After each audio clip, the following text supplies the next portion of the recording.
Olá, bem-vindos concurseiros e concurseiras de todo o Brasil.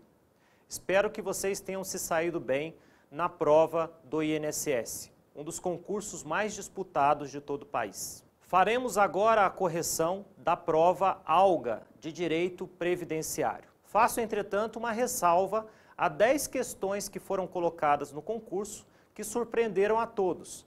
Questões sobre política de assistência social. Apesar da Lei 8.742 de 93 estar no edital, não é muito lógico que, para um concurso de técnico do INSS, onde essa lei e o decreto correspondente estão por conta do benefício LOAS, seja questionado de políticas de assistência social. Nem as políticas de previdência social foram objeto de questões. Por isso, deixo aí a minha crítica à colocação dessas questões. Vamos agora, de pronto, às nossas questões. Questão número 1. No que se refere à Seguridade Social no Brasil, julgue os itens seguintes. A Seguridade Social é organizada mediante gestão quadripartite, com participação dos trabalhadores, dos empregadores, dos aposentados e do governo nos órgãos colegiados. Questão muito tranquila. A resposta é correto. Trata-se do artigo 194 da Constituição Federal, um dos princípios que regem a Seguridade Social, lá no inciso 7 do artigo 194. A gestão ela é descentralizada e democrática mediante gestão quadripartite com a participação desses 4 agentes. Questão 52.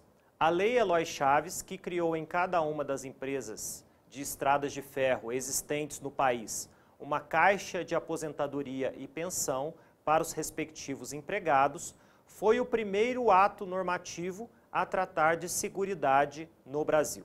A resposta dessa questão é errado.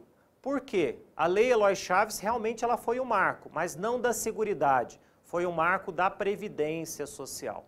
E você tem marcos anteriores à Lei Eloy Chaves de saúde, por exemplo. Por isso não dá para considerar essa questão correta, questão errada. Questão 53. Na década de 30 do século passado, as caixas de aposentadoria e pensões foram reunidas nos institutos de aposentadoria e pensão, organizados pelo Estado como autarquias federais. Em 1966, esses institutos foram transformados no INPS. Essa questão ela resume o histórico da Previdência Social no Brasil. Na década de 30, realmente, as caixas de aposentadoria e pensão, elas foram unificadas em institutos de aposentadoria e pensão, os IAPs, e realmente eram autarquias federais.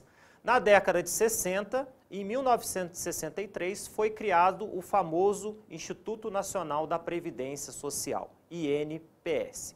Essa questão está correta. Considerando a criação do INPS em 1966, o decreto é de 1966, podemos, sob uma perspectiva histórica, considerarmos essa questão como correta.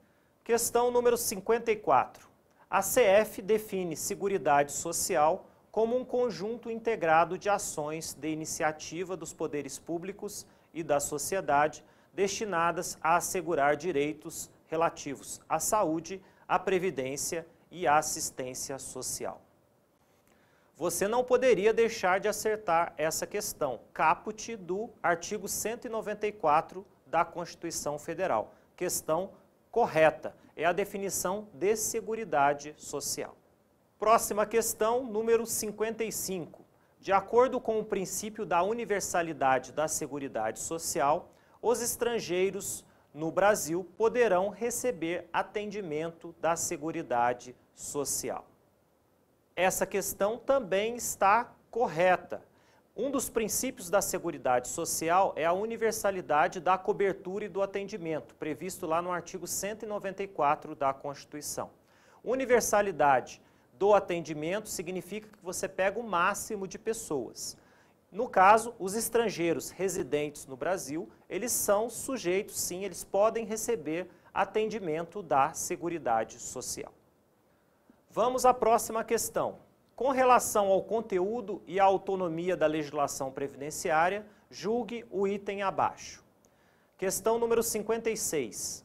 Lei complementar editada pela União poderá autorizar os Estados e o Distrito Federal a legislar sobre questões específicas relacionadas à Seguridade Social. Reputo que essa é uma das questões mais difíceis da prova. Para você responder essa questão, você precisa ir ao artigo 22 da Constituição Federal e saber que a Seguridade Social é de competência privativa da União. Entretanto, existe o parágrafo único desse artigo 22 que, em questões específicas, cabe sim aos Estados e ao Distrito Federal regulamentar, mediante a edição de uma lei complementar federal, questões específicas da Seguridade Social. Portanto, essa questão está correta. Com base no disposto na Lei 8.213 de 91, julgue os itens a seguir acerca dos segurados do RGPS. Questão número 57. Situação hipotética. Pedro trabalha como professor remunerado de uma escola particular e, concomitantemente, explora atividade econômica agropecuária em regimes fiscais. Assertiva. Nessa situação, Pedro é segurado obrigatório do RGPS em relação a cada uma das atividades realizadas. A resposta dessa assertiva é correta. Pedro trabalha em duas atividades, como professor e na atividade rural. A pegadinha dessa questão é que, na verdade, Pedro ele não poderia ser segurado especial, porque ele exerce uma outra atividade remunerada. Mas ele é, sim, segurado obrigatório em relação às duas atividades, como professor e como produtor rural. Por isso, assertiva correta. Questão número 58. Brasileiro contratado pela Organização das Nações Unidas, no qual o Brasil faz parte como membro efetivo, é considerado como segurado obrigatório do RGPS, mesmo que domiciliado e contratado no exterior, salvo se estiver coberto por regime próprio da Previdência Social.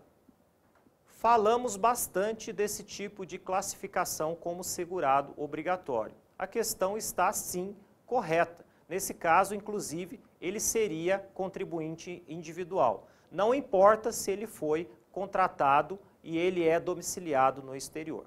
Questão perfeita de acordo com a Lei 8.212 de 91. Questão 59. Pastor evangélico que atue exclusivamente em sua atividade religiosa é considerado segurado facultativo do RGPS. Também outra classificação que trabalhamos bastante no nosso curso. A questão está incorreta. Ministro de confissão religiosa, ele é classificado como segurado obrigatório contribuinte individual, mesmo que ele exerça exclusivamente essa atividade religiosa. Aí, logicamente, vai depender da remuneração que ele receba. Mas, no caso, ele não é enquadrado como segurado facultativo, e sim como segurado obrigatório. Questão número 60. É considerado segurado obrigatório do RGPS na qualidade de contribuinte individual o associado eleito para cargo de direção em cooperativa, associação ou entidade de qualquer natureza, mesmo que não receba remuneração. Essa questão está errada. Qual é o problema aí? Mesmo que não receba remuneração. Ele só é considerado segurado obrigatório desde que receba remuneração. E aí sim será contribuinte individual. Essa assertiva, portanto, está errada. Questão número 61. Síndica do condomínio predial em que resida e que receba como prolabore a quantia equivalente a um salário mínimo será considerada segurada obrigatória do RGPS na qualidade de empregada. Essa assertiva também está errada, porque a síndica, nesse caso aí, ela recebe remuneração, portanto é sim segurado obrigatório. Mas a classificação não é como empregado, mas como contribuinte individual, conforme vimos exaustivamente em nosso curso.